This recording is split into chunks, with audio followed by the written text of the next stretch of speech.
orang itu aja udah lumayan tuh. 200 orang kalau satu keluarga mereka adalah 5 orang berarti udah 1000. Itu baru MKM. Mungkin yang cap tempatnya Solihin apa tuh? Upah. Hah? Upah. Upah berapa orang? 1000. Katakan yang berKTP DKI 800. 800 kali 5 udah 4000. 1000 tambah 4000 itu udah satu suara, satu kursi. Anda udah punya DPRD provinsi yang bisa menentukan, tadi Bung Winarso bilang, untuk berbicara upah, untuk berbicara jaminan sosial, untuk berbicara outsourcing, dan seterusnya. Kamu nggak usah percaya, nggak ada yang mikirin buruh kecuali buruh. Itu di seluruh dunia. Mau buktinya gampang. Kenapa setiap dunia, terutama negara-negara industri, punya partai buruh? Karena mereka nggak percaya sama partai-partai lain. Partai lain tuh nggak akan ngomongin buruh, nggak akan. Mau partai apa saja. Buruh itu satu kelompok komunitas masyarakat yang dia punya uang. Memang kalau cuma ngomong Samsuri, paling 300.000 dia punya. Ranto misal punya 1 juta, Gopur punya 1,5 juta. Tapi begitu kali juta ke juta, kan 1 triliun. Itu kekuatan buruh. Makanya dia gak percaya dengan partai lain, karena gak akan ngomongin itu. Gak akan ada partai yang akan ngomongin upah minimum. Tadi udah disinggung Bung Winar. Gak ada. Jangan mimpi, seluruh dunia. Maka cara buktinya gampang.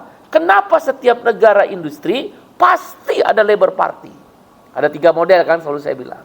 Bisa Partai Sosial Demokrat, itu di Jepang dan negara Eropa, terutama Skandinavia, Jerman Barat, dan beberapa negara Eropa Tengah. Pasti ada partai buruh, karena dia nggak percaya, buruh-buruhnya itu nggak percaya partai lain akan ngomongin dia tentang kepentingan dia. Partai lain itu pasti ngomonginnya investasi, pasti ngomonginnya modal, pasti ngomonginnya tentang profit, pasti ngomonginnya tentang bank, pasti ngomonginnya tentang perputaran uang. Nggak ada yang ngomongin upah. Maka karena mereka nggak percaya, dibentuklah sosial demokrat. Jadi saya bilang Eropa, terutama Skandinavia, Norwegia, Finlandia, Denmark, Swedia.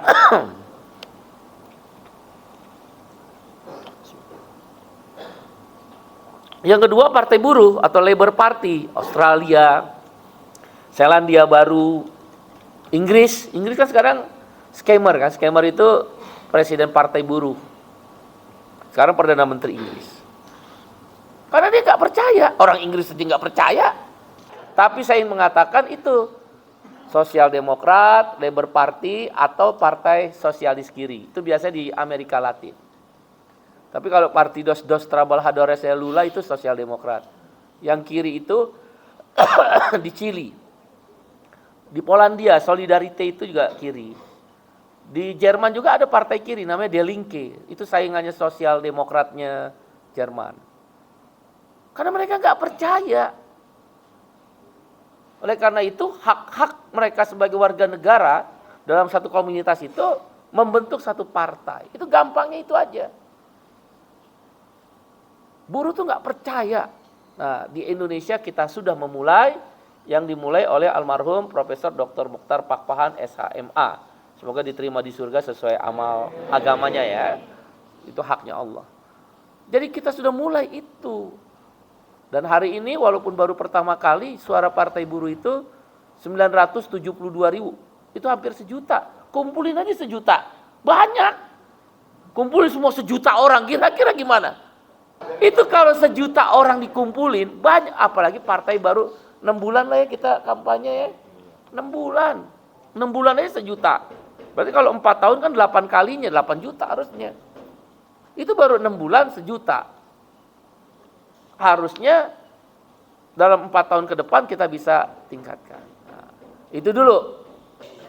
Sekali lagi saya ingin katakan, di seluruh dunia pasti kelompok yang mikirin buruh, ya buruh itu sendiri. Nggak ada di keluar itu. Atau kalau di beberapa negara ada petaninya. Kayak di Brazil tuh ada petaninya. Di Peru ada petaninya. Di Chili, di Amerika Latin lah ada petaninya. Kalau di Inggris itu rata-rata adalah karena negara industri sama Australia, Selandia. Selandia Baru masih ada petaninya juga. Tapi kalau Australia, Jepang itu ada juga partai buruh namanya DPJ. Democratic Party of Japan. Amerika juga tuh partai buruhnya partai Demokrat. Partai Demokrat itu partai buruh. AFL-CIO, Konfederasi Serikat Buruh Amerika, selalu dia adalah pendukung partai buruh. Karena AFL-CIO itu percaya partai yang ngomongin upah Obama, waktu dia mau maju Barack Obama 2 kali presiden, 2 kali dia bicara upah minimum. Indonesia baru zamannya Pak Prabowo itu langsung diumumin upah minimum. Saya minta, Bung Riden ada di saksinya, Bung Riden kan sama Bung Iwan Kusmawan. Kenapa sampai ke Presiden Prabowo? Karena menteri nggak bisa bertahan. Kita lawan lagi. Memang kita berterima kasih ke Pak Dasko tuh. Ya, beliaulah yang menjembatani, memfasilitasi. Ada keberpihakan Pak Dasko. Akhirnya sampai presiden. Itu sama aja malu tuh. Masa presiden yang ngumumin? Masa presiden mutusin? Buat apa ada Menaker? Yang kedua itu, kan hari Senin sama Selasa kalau nggak salah, menteri, wamen, sama kepala badan tuh diundang ya sama Pak Prabowo ke Kertanegara. Saya hari Jumatnya. Ini kejadian yang kedua. Sebenarnya ketiga. Waktu pertama itu dengan Pak SBY. 2010 yang waktu kita berjuang BPJS. Sama barternya, saya jangan demo-demo. Nanti ikut kabinet saya. Cuma nggak bilang apa gitu. Cuma ikut kabinet saya. Dipanggil waktu 1 Mei. Orang udah pulang, sih Pak Said sini. Terikut saya ya, kabinet. Saya bilang, saya enggak Pak, memang belum tertarik sama politik. Ya tapi BPJS jangan demo-demo. Udah saya bilang, saya ngeloyor aja pergi. Ya Pak, terima kasih Pak. Padahal kita demo habis itu kan. Menang Alhamdulillah. Setiap nolak ada kemenangan tuh BPJS. Kemarin dengan Pak Jokowi, setiap nolak ada juga kemenangan. Kemenangannya ya itu, Omnibus Law jadi makin kuat untuk berjuang. Nah kemarin itu hari Jumatnya dipanggil oleh Mayor Teddy, ajudannya. Ada kali 10 kali. Orang mah nunggu HP aja kan. Kalau kita 10 kali gak diangkat-angkat. Bayangin kan kurang ajar, kata Pak Prabowo ini kurang ajar deh. Memang itu cara Tuhan nutup mata batin saya dan mata saya ini nggak ngangkat HP. Jadi karena saya nggak datang ya dicoret. Tapi kan Alhamdulillah Omnibus Law menang, tadi Bung Riden bilang. Kan habis 4 hari dilantik, kita demo kan, Omnibus Law, dan menang. Bukan saya yang hebat, kamu. Kaum buruh. Kaum buruhlah yang kuat, kaum buruhlah yang militan, kaum buruhlah yang menentukan nasib sendiri. Jadi ada gium buruh akan dirubah nasibnya orang lain, tidak pernah ada dalam sejarah dunia. Kaum buruh itu selalu penuh dengan penderitaan. Kaum buruh itu selalu dengan eksploitasi. Kaum buruh itu selalu dalam penuh penindasan. Itu memang begitu. Sejarah peradabannya buruh sampai hari ini.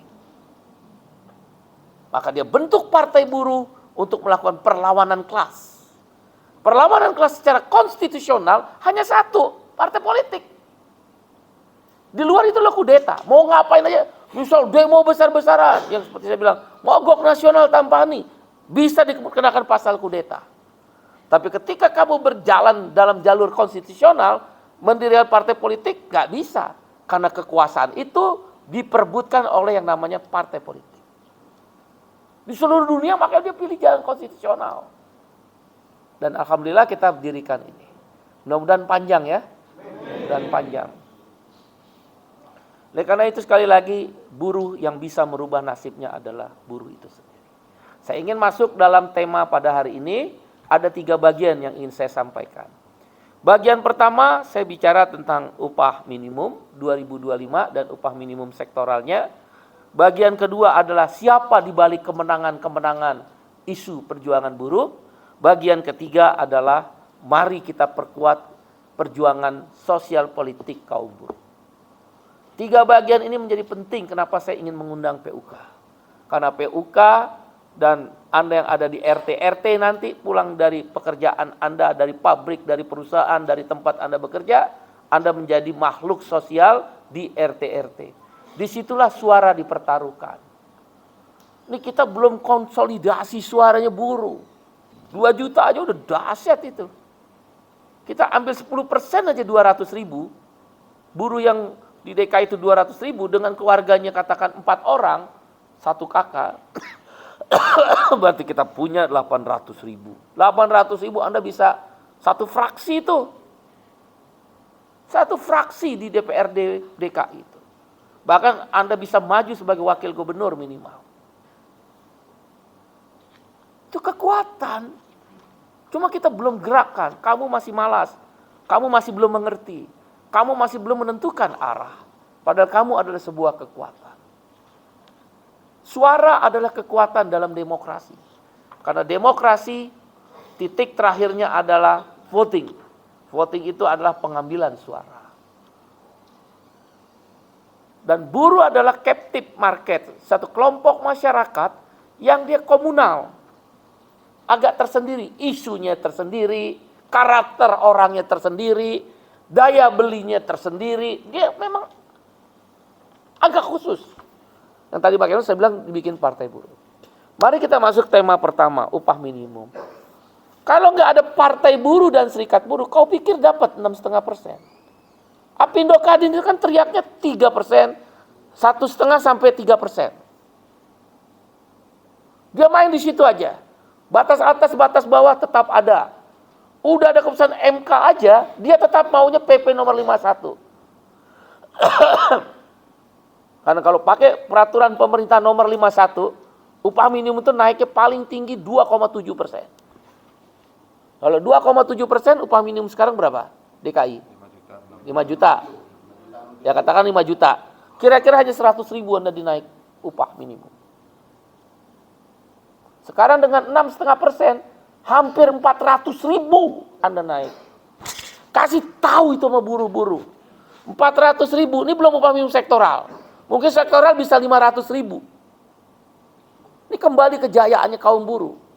400.000 naik sekarang, itu sebulan. Setahun berarti kali 12 berapa? 4,8 juta.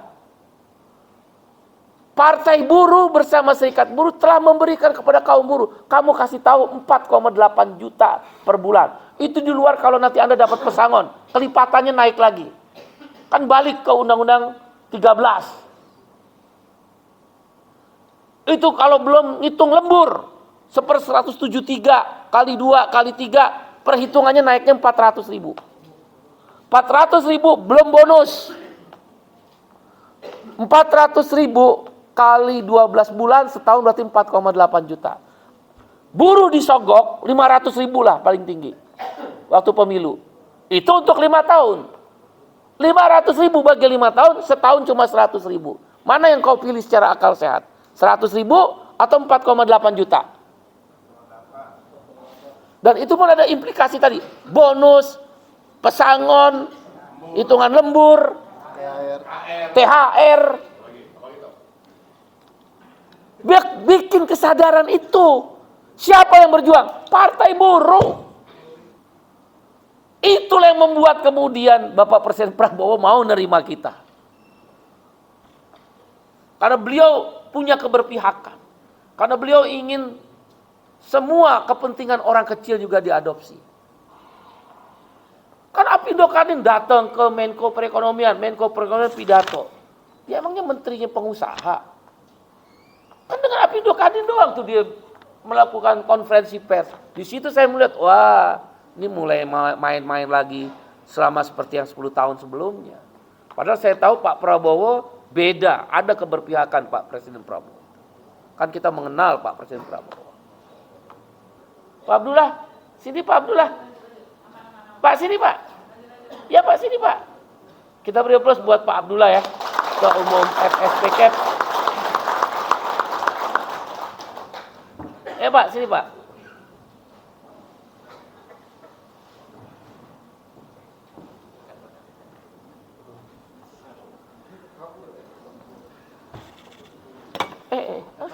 Silakan Pak.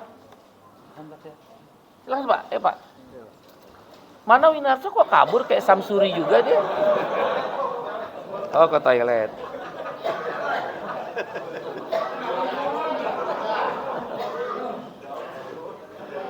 Sampai mana cerita kita tadi? Mogok nasional. Ini saya mau cerita bagian pertama dulu tentang upah minimum. Kamu pikir tuh tiba-tiba 6,5%? Enggak.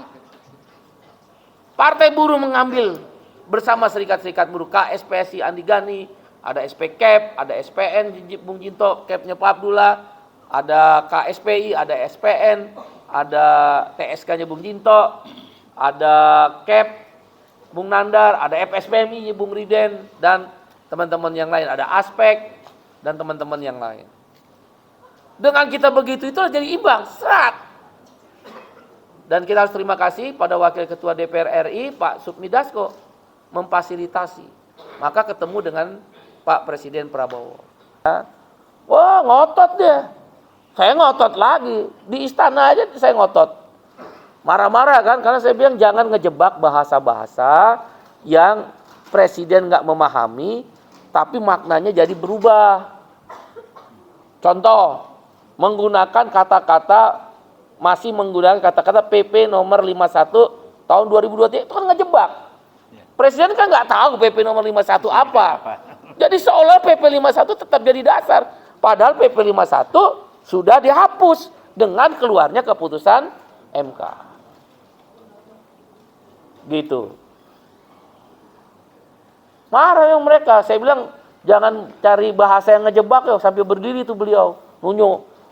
Pak Iqbal ngomong jangan sembarangan ya, saya nggak suka. Marah-marah lah, saya berdiri aja. Saya bukan anak buah bapak. Jangan atur-atur saya. Udah diem dia langsung. Betapa seorang menteri aja tetap berupaya tidak ada keberpihakan sama buruh. Presiden yang berpihak dan Pak Dasko, Wakil Ketua DPR posisinya. Nah waktu itu Pak Presiden menyarankan Menteri Tenaga Kerja yang ngumumin. Saya ulang lagi nih. Saya langsung ngomong, kan sebenarnya nggak boleh, udah dipesan pokoknya jangan ada debat, jangan ada ini. Saya tetap aja Pak, namanya spontanitas ya debat aja.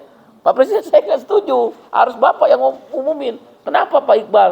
Ya supaya nggak dibombardir, diserang. Kalau yang ngumumin Menaker, masih ada Menko Perekonomian, itu pasti nanti intervensi. Udahlah saya katakan, Menko Perekonomian itu pro pada pengusaha kok.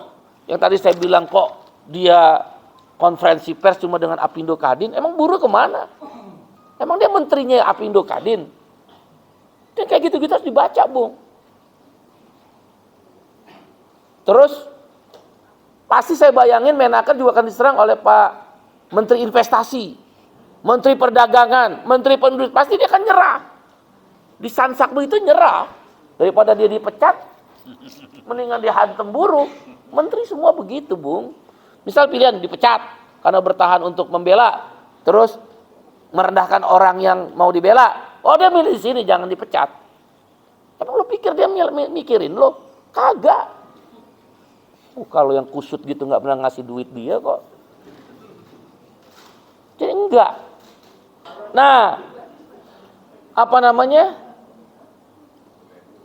Pak Prabowo itu orangnya memang berpihak. Ya udah saya ngumumin. Ini semua tiarap. Siapa yang berani presiden yang ngumumin? Dan ngumuminnya satu angka lagi. Itu tahu nggak? Itu upah nasional. Itu diuntungkan seluruh Indonesia. Jadi daerah-daerah yang Indonesia Timur yang selama ini naiknya cuma 1%, 2%, 3%, rata sama Jawa. Saya bilang, Pak, tapi ingat Pak, Bapak nanti ada inflasi, pertumbuhan ekonomi dan indeks tertentu, ditanya tuh sama wartawan. Ah udahlah pusing-pusing, satu aja 6,5%. Pak Prabowo yang begitu orangnya. Pak Prabowo itu orangnya sangat rasional, logik, dan kalau ada argumentasi beliau akan dengar. Udah diumumin 6,5%, berarti tahun depan sampai 5 tahun kita aman Pak. Akan diumumkan satu angka terus. Nah yang kedua main-main lagi, udah pertama pakai PP 51 tuh Pak, Bung Sekjen, pakai PP, main-main lagi. Upah minimum sektoral nggak dimasukin. Riden sama Iwan langsung, kok upah minimum sektoral nggak ada, disamarin gitu loh. Jadi kita protes lagi. Pak Prabowo kan bingung, upah minimum sektoral itu apaan katanya. Barang apa itu? Kan sekali lagi presiden kan nggak memahami detail teknis. Itu yang main menteri, kalau nggak menteri dirjen. Nah karena kita dipanggil, Allah kasih kesempatan atas inisiatif Pak Dasko, kita terima kasih tuh Pak Dasko, dan terima kasih Presiden. Untung kita nggak ada presiden. Saya udah bayangin kalau ngadepnya Menko aja saya nggak mau, ngapain? Pelintir-pelintir, itu dipelintir lagi. Akhirnya sampai Pak Dasko itu nunjuk, loh kan itu udah nggak ada PP 51, upah minimum sektoral kan udah kita diskusiin. Jadi dipelintir-pelintir. Saya tidak menuduh Menaker ya, karena beliau tuh langsung bereaksi. Untung Presiden udah masuk. Ini cerita di balik layar, behind the scan-nya. Kamu pikir gampang? Behind the scan-nya dia masuk, beliau masuk, Pak ini langsung berdiri. Pak Iqbal jangan nuduh-nuduh saya. Apa tuh tadi? Menjebak presiden ya. Saya nggak ada karakter gitu. Kalau dia marah-marah berdiri sambil tunjuk tangan, saya berdiri aja. Saya bukan anak buah Bapak. Nggak boleh Bapak atur-atur saya. Sampai saya keluar dikejar lagi Pak. Dikejar lagi. Mungkin dia tersinggung berat kali. Bodoh amat, emang gue pikirin. Lo nggak bener kok. Walaupun ustadz kayak profesor termuda, orangnya baik sekali, baik sekali. Tapi lo bikin aturan kalimat menjebak. Bagi kita buruh menjebak. Nah akhirnya Pak Presiden memahami, dibuat aturan yang kalimat yang baru, itulah diumumkan. Ya kalau Presiden ngumumin, siapa lagi yang mau main? Anda lihat nggak Pak Erlangga nekuk aja wajahnya ke bawah itu? Karena kalau saya ya, jujur di kawan-kawan, saya jujur banget. Sakit hati saya 10 tahun itu tentang upah minimum. Saya kan orang internasional, ngerti. Inflasi sekitar 2%-an, bahkan COVID, walaupun sempat terjadi krisis, inflasi minus, tapi dalam 1 tahun kan tetap ada inflasi. Pertumbuhan ekonomi waktu COVID sekitar 3,7%, naik upahnya 0, itu sakit hati bener saya. Sebagai buruh ya. Kalau kita ngelawan tapi lagi COVID, menambah masalah kan, orang nggak simpati. Saat COVID kita aksi pasti orang nggak simpati. Orang lagi susah. Orang banyak yang di PHK. Kan ngitung-ngitung juga. Kekuatan kita untuk merubah itu cuma aksi kadang-kadang. Makanya saya nahan diri. Terus yang lebih parah lagi tahun berapa itu? 2022 Pak. Yang 30% upah dipotong. Untuk padat karya. Aduh sakit.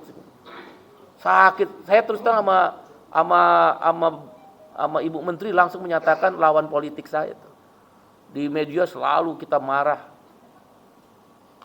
Marah bener kita itu. Bayangin upah naik cuma 2%, 1,58%, dipotong 30%. Kan gila itu. Kebijakan orang gila. Kalau ada perusahaan yang nggak mampu, case boleh. Di upah minimum kan juga gitu istilahnya penangguhan. Ada kan tentang perusahaan penangguhan. Kita juga membuka diri kok, tapi case by case. Tapi kalau disamarata potong 30% dengan alasan tidak ada PHK juga.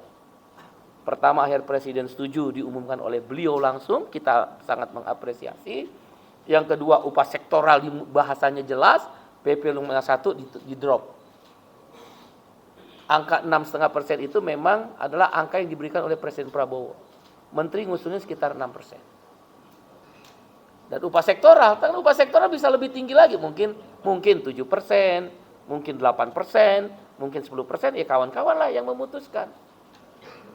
Pertanyaannya sederhana, siapa di balik itu? Hanya partai.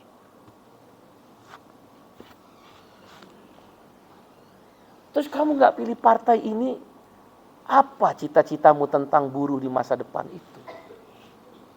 Itu maksud saya kenapa PUK saya minta diundang. Sampaikan pada anggota.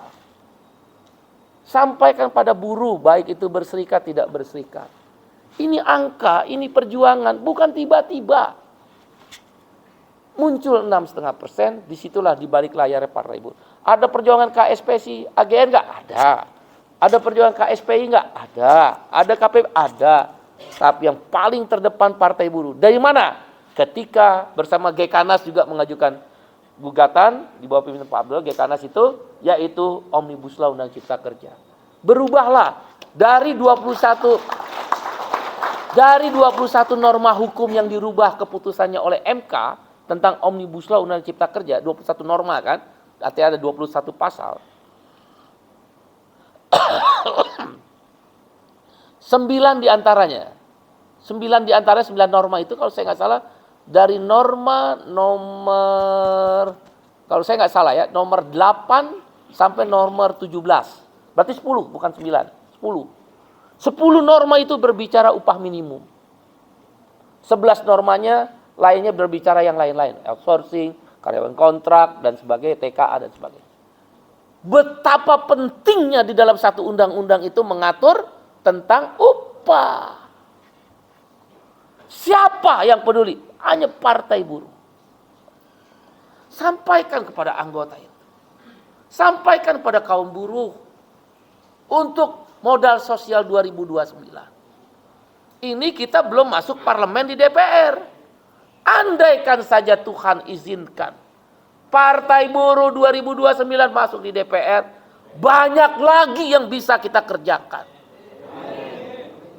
Banyak lagi di DPRD provinsi yang kita bisa kerjakan.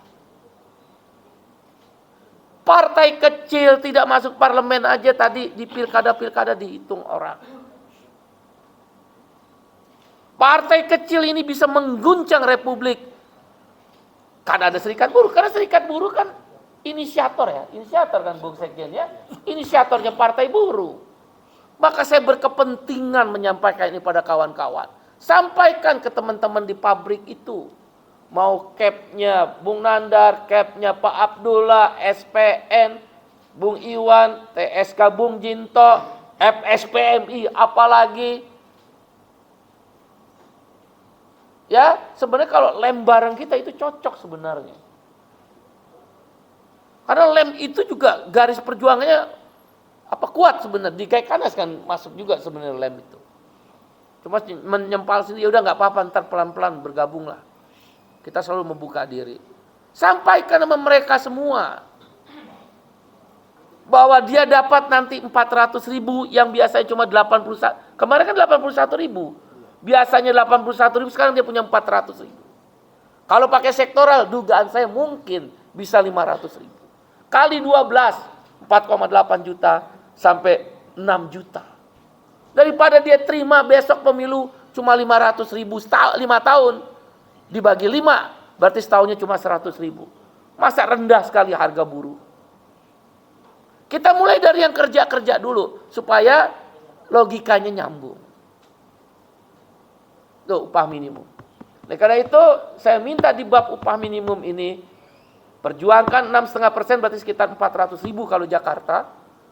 Berarti upah minimum sektoralnya syukur-syukur bisa 10%. Syukur-syukur. Kalau 10% kan berarti sekitar 500-an. Diskusikan jenis industrinya. Awas, wajib loh. Ada yang protes sama saya. Oh Bung Iqbal, kan upah minimum sektoral provinsi dan upah minimum sektoral kabupaten kota kan kata-katanya dapat. Sama.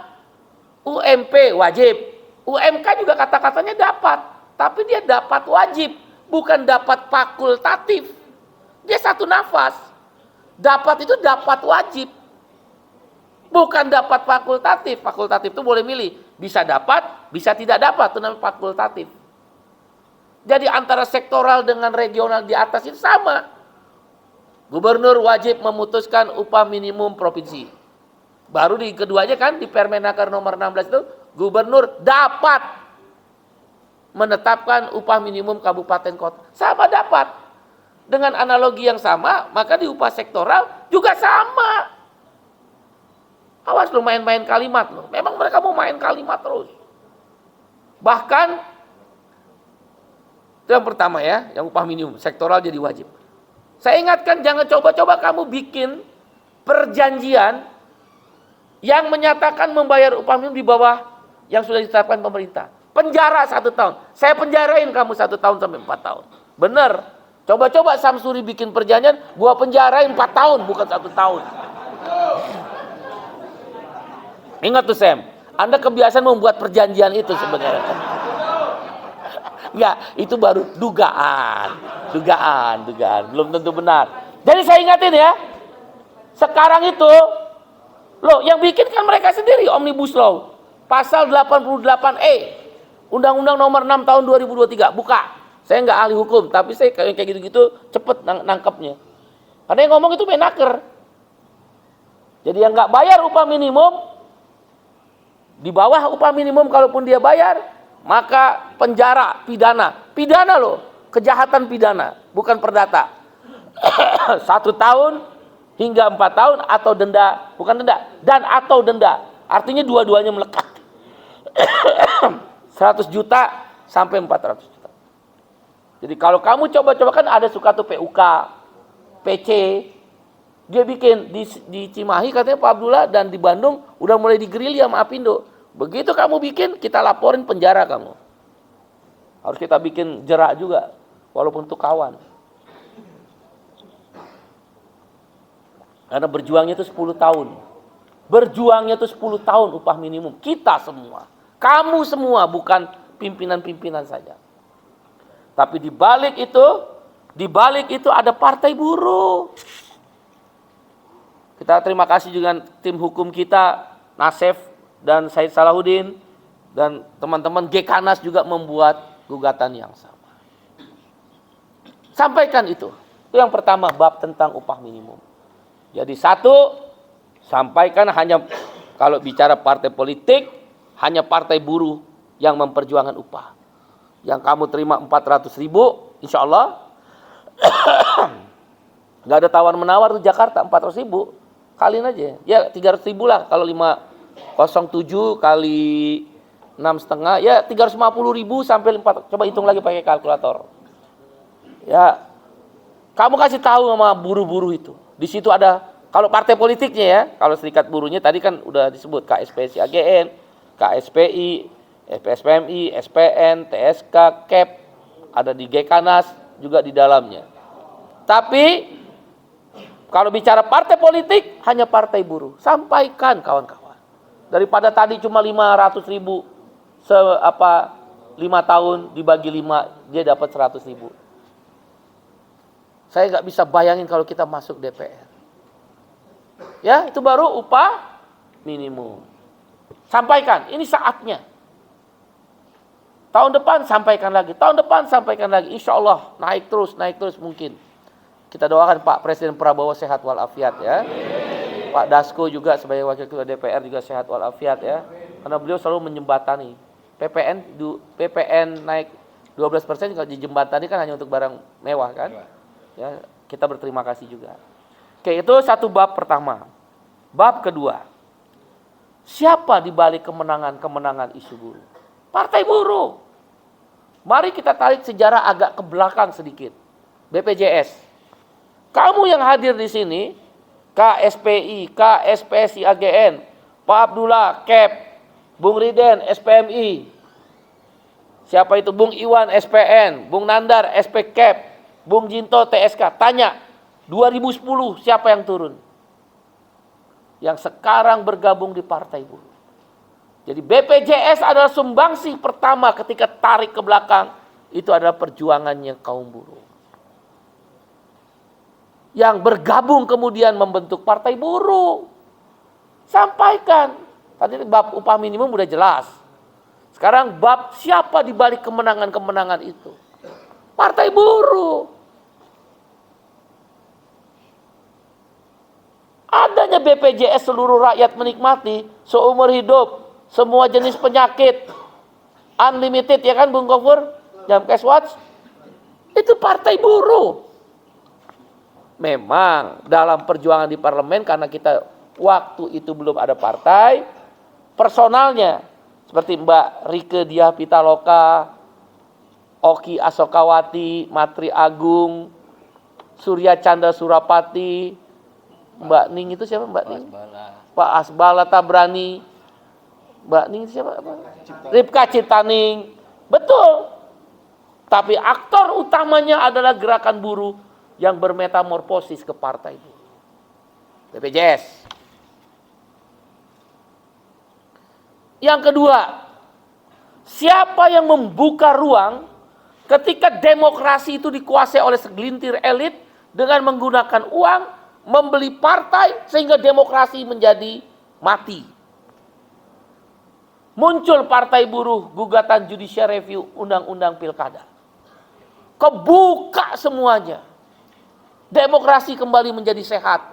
139 kotak kosong yang tadinya akan melawan partai-partai yang udah membeli uang pakai uang, si calon-calon runtuh semua. Kemenangan pas Pramano Anung dan siapa? Bang Rano Karno, Partai buruh, kalau nggak ada partai buruh nggak bisa. Nggak bisa nyalon. Udah kartu mati. Dan yang paling saya bahagia, ini Pak Abdullah nih, kita bersaksi semua, mudah-mudahan kita masih ada umur 2029. Yang selalu saya omong dari tahun 2009, saya udah ngomong itu. Kabupaten Bekasi akan menjadi Gdańsk-nya Polandia. Gdańsk adalah satu kota pelabuhan kecil di Polandia. Bukan Warsawa, bukan ibu kotanya Polandia Warsawa, tapi Gdańsk. Partai Solidarite dibangun oleh namanya Lech Wałęsa. Sejarah mencatat 10 tahun kemudian Partai Solidarite menang dari satu kota kecil Gdańsk dan Lech Wałęsa jadi presiden Polandia.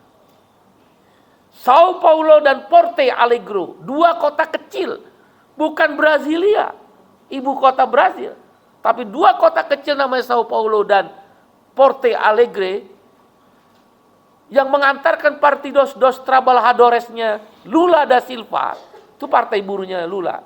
Partai Solidarite itu partai buruhnya Lech Wałęsa.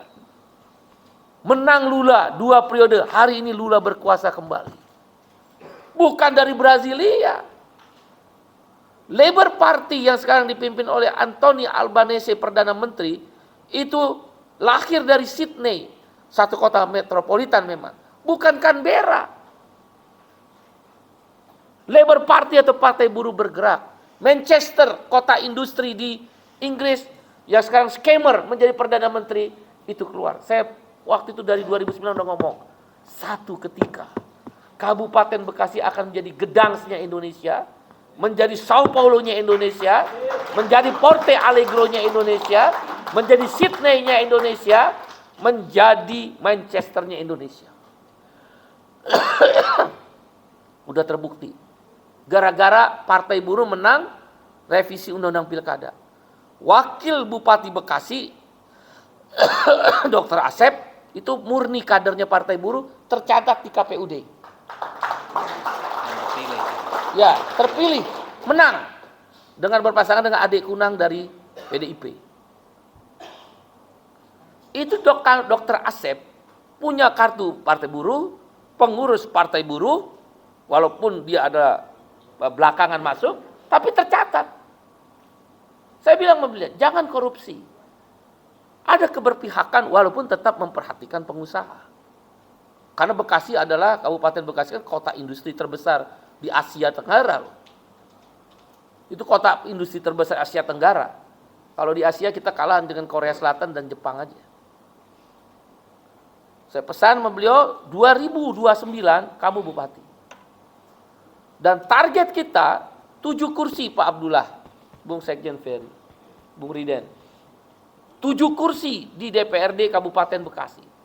Berarti hari ini kita punya wakil bupati, 2 kursi DPRD, insya Allah 2029, 7 kursi di DPRD Kabupaten Bekasi, punya bupati di Kabupaten Bekasi, bupati target kita.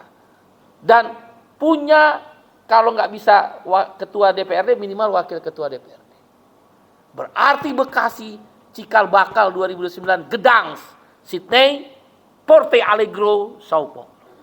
Tidak menutup kemungkinan 2034 Presiden Republik Indonesia bisa kita.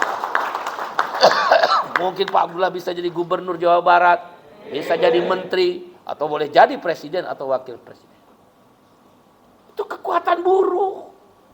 Jakarta jangan kalah.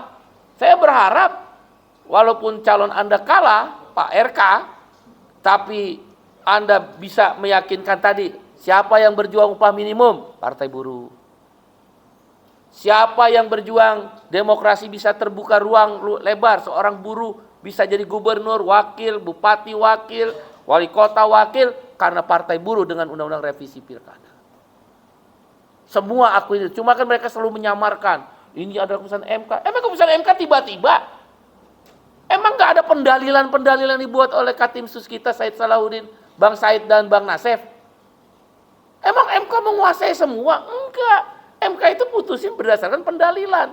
Emang MK ngerti Omnibus Law Cipta Kerja? Kagak. Karena Bang Nasib dan Bang Said pinter mendalilkan, MK paham. Paling banyak kalau nggak salah itu Pak ya, nomor 168. Baru Gekanas nomor 2, nomor 40 ya. Perkara nomor 40. MK itu tergantung pendalilannya, pintar atau tidak. Jadi kawan-kawan, yang kedua saya mau bilang, siapa di balik perubahan-perubahan ini?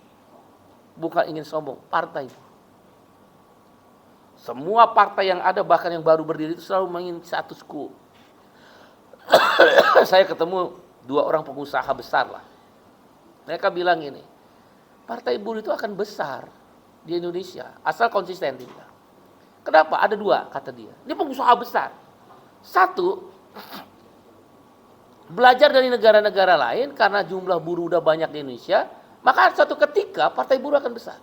Cuma dia bilang nggak tahu kapan. Pasti akan besar. Asal konsisten, tetap ikut pemilu, tapi nggak tahu kapan. Yang kedua, semua partai coba tanya, dia mau berjuang apa? Begitu Anda buka ADART-nya, sama semua. Sama semua kata dia, kita nggak ngerti. Yang ada pada pikiran mereka, kata ini pengusaha yang ngomong, dan dia juga dari partai besar ya. Benar, pengusaha raksasa lah. Saya nggak bisa sebut nama. Ada 2 jam kami diskusi ngobrol-ngobrol itu. Ini partai, ujung-ujungnya cuma kekuasaan. Tapi kalau partai buruh, kalau ditanya, buruh, partai buruh ngapain menurut lo? Berjuang upah. Berjuang outsourcing. Berjuang tanah dikembalikan pada rakyat, reforma agraria. Berjuang menolak impor. Berjuang benih pupuk, berjuang solar. Jadi partai buruh itu kata dia, ketika ditanya sampai anggota, dia tahu mau apa. Maka partai ini satu ketika akan besar. Jadi dua fenomena itu dia bilang. Ini pengusaha besar. Saya andaikan boleh memilih, sebenarnya saya juga mau partai buruh. Cuma saya udah di partai gede yang pengusahanya banyak di sana. Kalau nggak saya dikucilkan. Iyalah, pengusaha tahu lah kumpulnya di partai mana teman-teman kan. Oleh karena itu, saudara, di balik siapa isu-isu yang besar ini muncul, sampaikan. Sekarang kita udah bisa ngomong, dulu kan nggak bisa ngomong. Belum ada hasil, Pak. Belum ada karya. Jadi yang pertama, BPJS. Partai buruh. Seluruh rakyat sekarang bisa berobat, unlimited, seluruh penyakit, dan unlimited seluruh penyakit, ya tanpa batas, pengobatan tanpa batas, diskriminasi. Yang kedua, hidupnya demokrasi dengan undang-undang pilkada. Tukang becak aja bisa, jadi sekarang pilkada maju. Kalau dia berani ada partai sendiri. Yang ketiga, Omnibus Law Undang-Undang Cipta Kerja sampein. Nah, nanti Pak Abdullah nih bagiannya akan menyampaikan perbandingan saat Omnibus Law dan pasca MK. Nanti Pak Abdullah lebih detail. Outsourcing dibatasin. Upah dikembalikan tadi oleh ke pengupahan daerah. Artinya dikembalikan itu kan hak berundingnya muncul lagi. Nah, lebih detail nanti Pak Abdullah. Dengerin akan disampaikan oleh Pak Abdullah. Omnibus Law. Partai buruh. Mana ada partai yang lain? Di backup oleh serikat-serikat buruh. Di Pak Abdullah ada Gekanas, di ini ada KSPI, KSPSI AGN, FSPB ya. Waktu itu, dan perorangan. Bung Riden termasuk penggugat. Tuh. Yang keempat apa? Upah minimum. 4 peristiwa besar ini, saya nggak tahu Allahu a'lam bishawab. 2025 akan terjadi apa? 2026 akan terjadi apa? 2027, 2028, saya nggak tahu. Tapi yang saya tahu, Tuhan nggak akan tidur. Allah boten sare. Apa tuh bahasa Jawanya tuh? Gue dengar aja. Allah boten sare apa tuh, Pak? Allah tidak tidur, benar Pak ya? Gusti Allah bukan itu. Gusti Allah boten sare. Dia nggak tidur. Dia akan bekerja dengan segala kemahakuasaannya itu, kudrat iradatnya. Saya percaya itu, yang saya tahu. Apa peristiwanya saya nggak tahu. 2029 saya berpikir aja pasti saya meninggal. Nah, saya hanya berdoa, mudah-mudahan partai buruh bisa masuk parlemen. Ya lo aminin gue meninggal juga kan berarti kan. Gak apa-apa, berarti masuk surga. Aminin, doain. Enggak, ini pengalaman batin. Kadang-kadang kan batin itu suka berpikir, Pak. Saya selalu setiap pemilu itu ada cobaan berat banget pokoknya. Tapi andaikan Allah masih kasih umur 2029 dan diambil saat itu, saya berdoa pada Allah, ya Allah, menangkan partai, masuk ke parlemen, buru-buru ikut dalam kekuasaan. Ada yang jadi gubernur, ada yang jadi bupati wali kota, ada yang jadi menteri, mungkin presiden belum. 2034 kita persiapkan. Apa yang mau saya bilang, bukan ngeluhnya itu ya, bukan. Setiap cobaan itu pasti ada kemenangan. Oleh karena itu jangan berputus asa, jangan berputus harapan. Bagian kedua ini saya ingin menjelaskan, kita sudah punya modal sosial. Jangan sombong, sampaikan aja. Siapa yang berjuang BPJS? Apa manfaat BPJS? Siapa di balik kemenangan BPJS? Partai. Memang belum ada waktu itu, tapi organisasi serikat buruh yang ada Pak Abdullah ini aktif benar. Bung Sekjen Ferry, apalagi Bung Riden, aktif benar. Itu adalah sekarang di partai. Yang kedua, undang-undang pilkada. Kartu mati PDIP, kartu mati partai-partai lain, bahkan partai kecil-kecil, termasuk partai buruh yang kecil itu, bisa mengusung. Dari 38 provinsi, 14 provinsi partai buruh mengusung menang. Bahkan insya Allah 2029 itu role modelnya Bekasi. Saya nanti akan undang Bung Sekjen, tolong dicatat, semua kabupaten kota belajar ke Bekasi. Jadi dia nginep di Bekasi 2 minggu, belajar strategi Bekasi. Jakarta juga belajar, Win. Mana Winarso mana? Tuh kan gue nggak ngelihat mana Winarso. Oh iya tuh Winarso. Belajar, Win. Bagaimana Kabupaten Bekasi itu bisa memenangkan pertarungan itu. Ya. Kalaulah nggak sekuat Bekasi, minimal setengahnya. Nanti kita akan nginep, suruh nginepnya di itu Pak Abdullah, di rumah-rumah. Misal Jakarta kita kirim 30 orang dari 5 kota dan 1 kabupaten Kepulauan Seribu. Nginep di sana. 5 orang kali 6, 30. 30 orang nginep di rumah-rumah buruh itu. Di rumah buruh. Pasti maulah sekedar makan kan kita nggak mahal. Nanti Anda belajar bagaimana mengorganisir, bagaimana metode kampanye, bagaimana kok bisa memunculkan kader, bagaimana membuat kekompakan. Belajar di Bekasi. Saya berkeyakinan 2029 Bekasi itu akan menjadi moncer. Dia akan menjadi role modelnya partai buruh. Dia akan mengirim sinyal aura kemenangan. Maaf Pak Abdullah, waktu saya belajar sama Pak Abdullah di SPSI Bekasi, masih SPSI, saya ini SPSI. Jadi yang menghina SPSI berarti menghina saya. Saya ini SPSI. Dulu saya kan guru besarnya Pak Abdullah dan almarhum Pak Sahidun. Mudah-mudahan Allah terima di surganya ya. Orang baik sama Pak Abu Bastari itu. Dari Bekasi itulah SPMI nyebar sistem iurannya, sistem organizingnya, sistem isu-isunya. Dan kami saya menanamkan metode mogok. Dulu metode saya mogok. Apa-apa mogok. Yang nggak mau mogok pokoknya kita nggak mau bentuk. Mogok. Pak Abdullah pertama protes juga tuh. Karena bukan metode yang diajari beliau. Agak nyimpang dikit saya. Tapi belakangan Pak Abdullah memahami. Karena kebatilan itu terpaksa dilawan dengan cara-cara yang terkadang extraordinary. Kayak korupsi. Kalau biasa-biasa nggak bisa. Extraordinary. Dulu kan Pak Abdullah sama Pak Saidun itu tekanannya kuat banget. Saya tahu kan saya dididik. Dari Kasospol ya Pak. Kasospol lah. Dari Kodim. Berunding PKB aja di Kodim. Bayangin coba. Apa hubungannya Kodim gitu loh. Anda nggak ngerasain sih. Coba yang lama ada mungkin masih. Berunding PKB di Kodim. Mau bentuk serikat buruh. Baru Kasospol dulu. Baru ke Kodim dulu. Baru Pak Abdullah sama Pak Saidun dulu berani. Sama Pak Abu Bastari itu bertiga tuh terkenal. Maka anak didiknya lebih berani. Kewalahan juga beliau ayah sebagai guru kan. Dilepas aja udah deh, biarin aja. Udah. Lepas aja udah. Sebenarnya saya ingin role model Bekasi. Wakil bupatinya orang Bekasi. DPRD-nya 2 orang Bekasi. Dan nanti 2029 bupatinya harus Partai Buruh Bekasi, 7 kursi, syukur-syukur 9 kursi, kalau 9 kursi ketua DPRD. Kalau bupati dan ketua DPRD enak dong. Upah minimum, lo kan udah ada MK. MK itu mengembalikan ke Dewan Pengupahan Daerah. Siapa yang berkuasa? Bupati.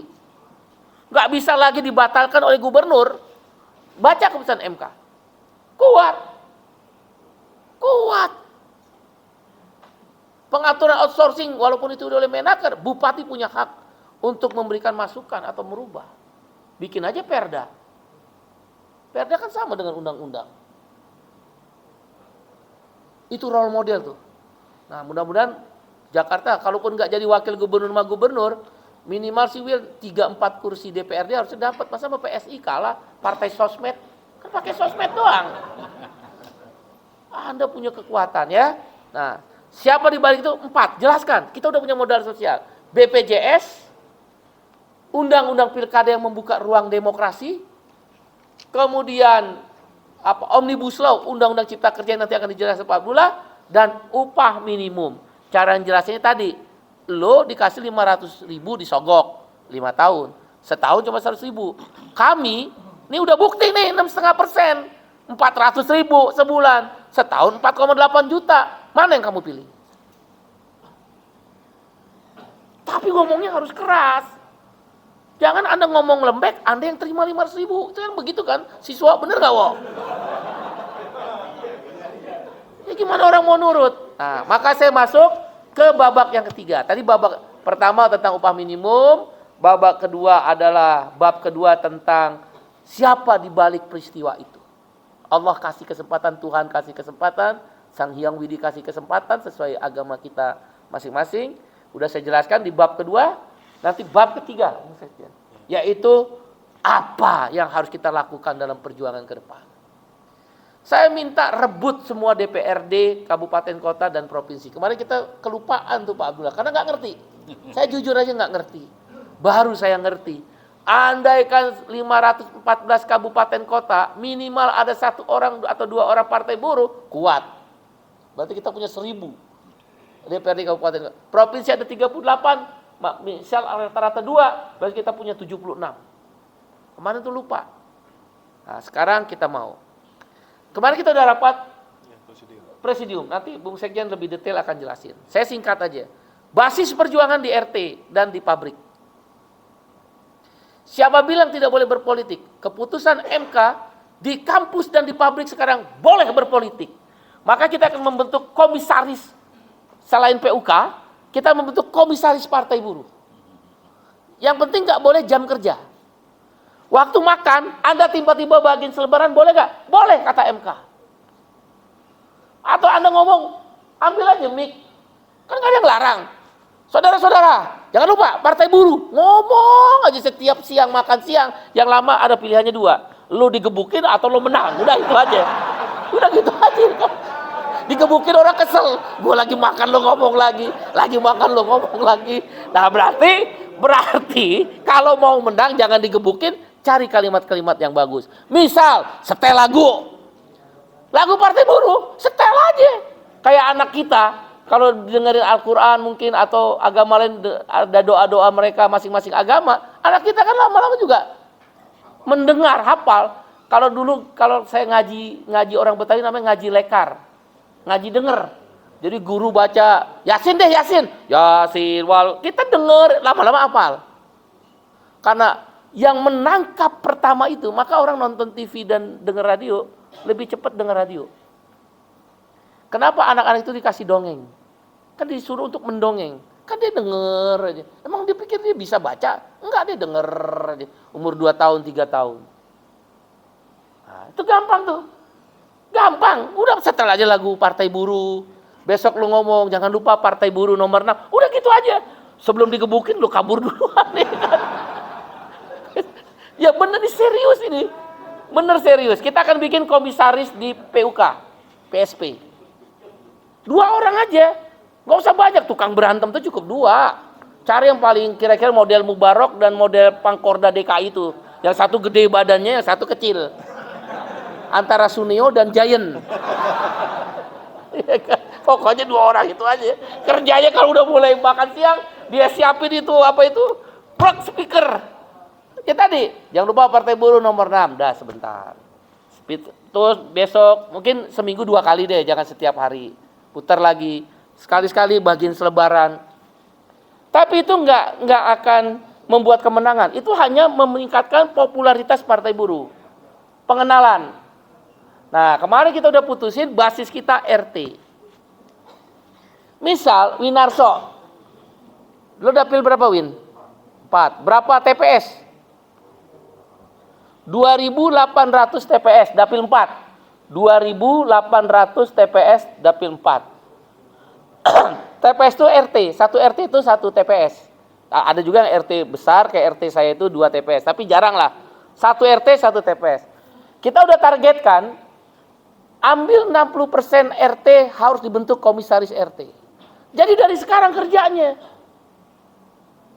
Kalau 60% kali 2.800, misal ya 1.500.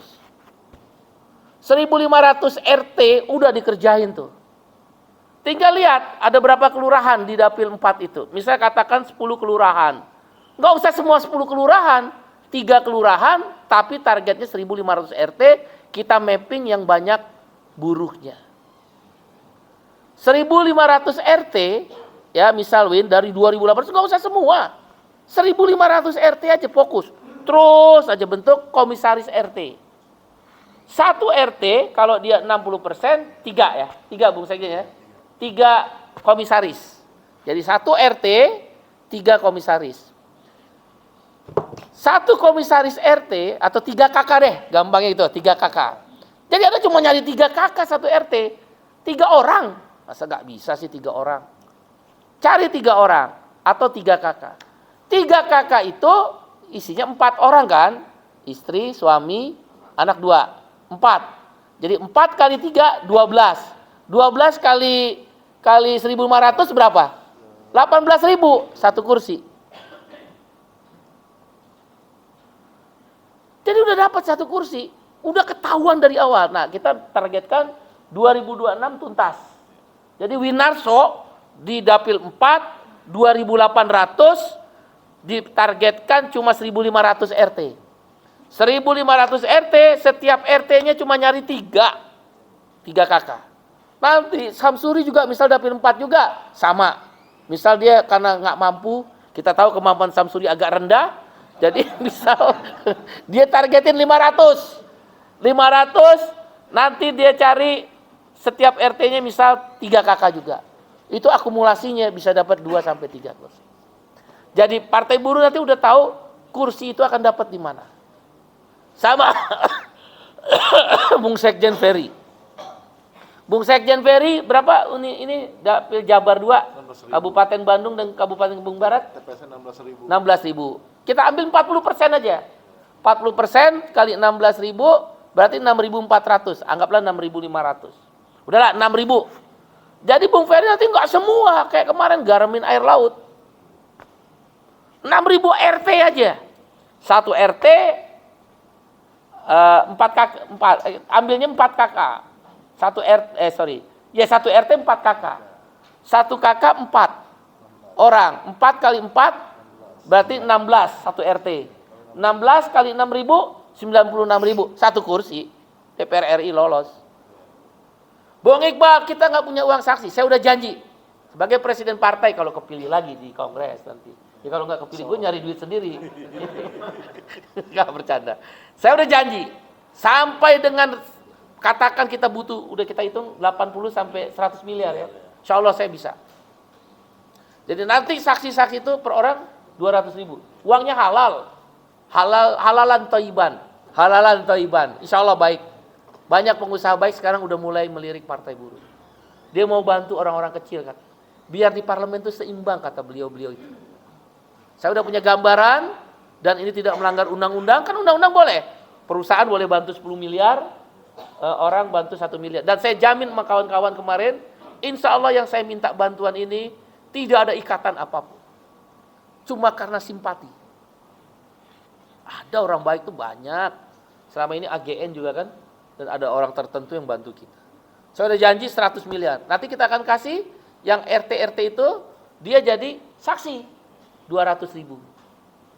Bahkan kita juga udah putuskan, andaikan dananya ada, paket lebaran. Jadi Anda melihara, maksudnya melihara hubungan. Setiap lebaran kasih 2 liter minyak goreng, orang juga seneng, terikat.